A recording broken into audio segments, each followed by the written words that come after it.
انا بشخصنها معك. اهدى يلا انا بشخصنها. هدي يلا ما انا بشخصنها يا اخي. يا اخي انا نفسي يوم من الايام اكون قليل ادب. يلا نفذ. انا اعتذر الرب يا حبيبي قل ادبك في الشارع، قل ادبك عندي. يا خلاص قل ادبك في الشارع. ايوه عندي تحترم نفسك. لا انا محترم من قبلك. لا عندي تحترم نفسك والله العظيم. تكون قليل ادب في الشارع ما عندي. اسمع عندي لا تقعد تشده وتقول انت بشخصنا. عندك تمثيل يا مسلم. انا قاعد اقول لك من البدايه صلي على النبي، قول لا اله الا الله. هدي ترى احنا قاعدين نلعب باحكام، احكمنا احنا الاثنين، اعطينا 3 احكام. انت زعلان طاير في السماء. طاير في السماء انت. ايوه طاير في السماء زعلان انت تشوف زي كذا وتدور لك عذر.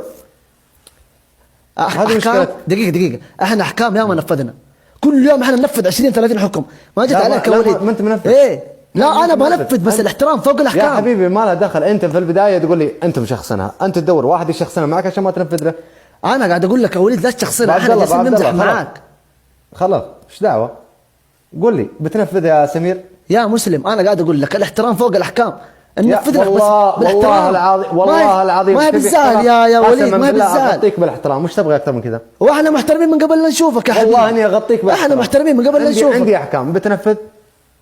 وشو؟ عندي احكام بتنفذ. ما بنفذ وده اسلوبك انا اخوك. ما ننفذ. طيب لا روح توكل على الله. ما انا توكل على الله. انا جالس. بس يا اخي بس يا اخي الله يستر عليك يا حبيبي.